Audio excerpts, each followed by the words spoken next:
Hi guys, it's Monica from Weaver Soap Shop. I'm in my soap shop right now and I'm going to show you all the different kind of soaps that I have for sale in my soap shop. Hope you enjoy. I have a bunch of soaps ready in stock. I do have certain ones that I always keep in stock, like the black pepper pod. This one's a pretty unisex scent and everybody loves it. It's probably my #1 seller. I also keep the black raspberry vanilla in stock too.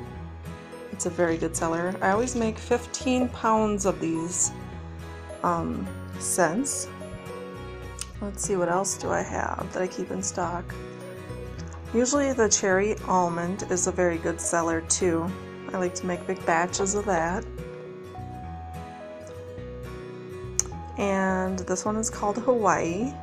Hawaii's like a tropical scent. You have some vanilla in there and I would say a little bit of coconut. Vanilla coconut is probably the two big notes that I find in that one.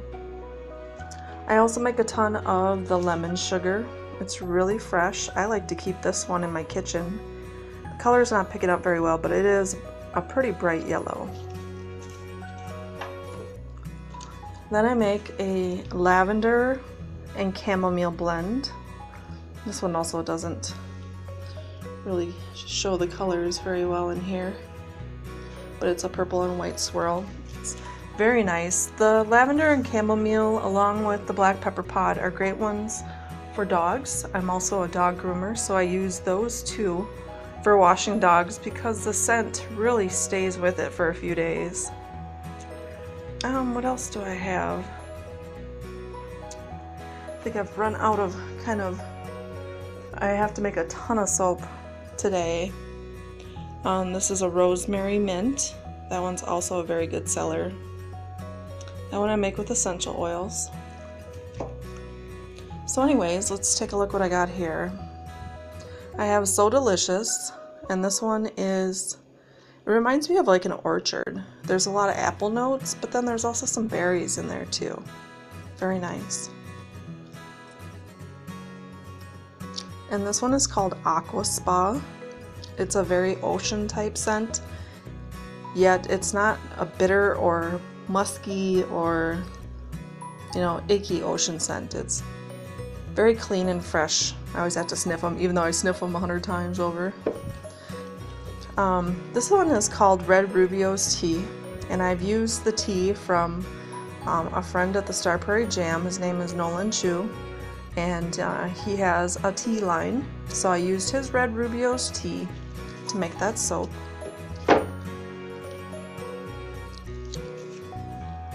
And this is a cherry citrus bar. A lot of people like that. Cherry's always a really good seller. This Neroli and Shea Butter bar is made completely with Brazilian clays. So there's a purple clay, a yellow clay. That's all I used in there, purple and yellow. And one note about the clays, if you do use clays in your soap, it does kind of give it an abrasive edge to it. So, and maybe that's just because I exclusively use just clays in these soaps. So it's a good hand soap, but a little scratchy if you're going to use it in the shower. Let's see here. This is the black tie soap.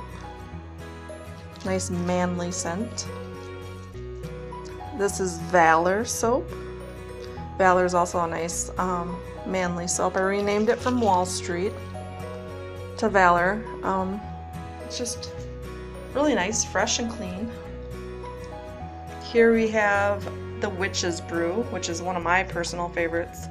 You get the vanilla, you get patchouli, and maybe a hint of clove in there. I'm just going to sniff it to see if I can get any other notes.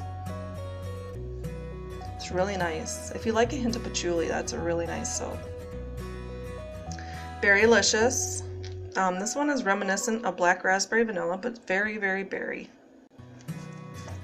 And I might pronounce this wrong. Rubero's beer soap, and this is made with their beer. It's just all brown bar. I scented it with chocolate, so it smells like chocolate. Let's see what else we got down here. Newly, I've made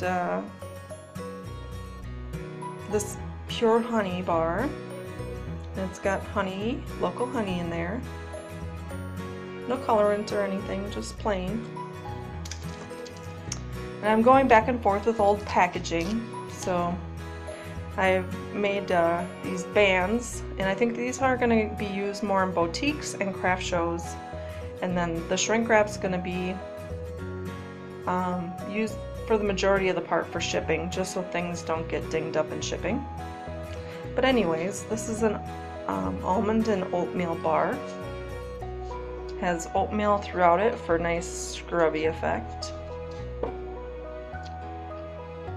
Let's see. This is our cranberry fig bar, and I made this for the Cranberry Festival in Stone Lake, Wisconsin. Very nice scent. And this one is called, let's see if I can take this wrapper off here. I love this one too. The Sugar Plum Fairy. So there's some nice plum notes in there, and also,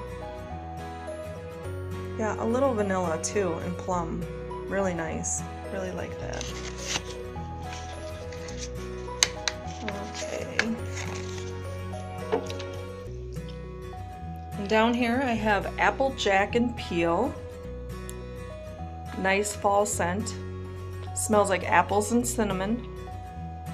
Everybody likes that one.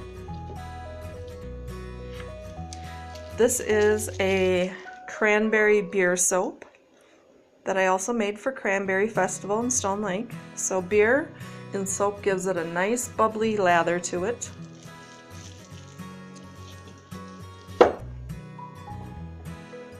This is my Christmas spice soap. Honestly, probably the only Christmas type soap that I made this year. There's cinnamon and spice and clove in it. It does smell like Christmas. That's the tea bar again. This one is called Forever Red, reminiscent of the perfume. So it's a Forever Red type.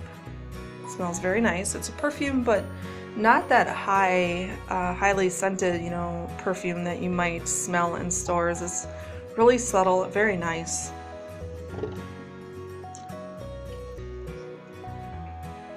This is a lemongrass essential oil soap. It's very pretty. I love, in the summertime, I get addicted to lemongrass. I lemongrass everything. So, and I like to wash the dogs that I groom with this in the summertime. A lot of little bugs and insects, mosquitoes, wood ticks, they don't like the smell of lemongrass so much. So when I bathe them in this, it's a nice, gentle, you know, anti-bug type soap. So that's what I have up there. And then I'm going to stop there and show you in another video what we have.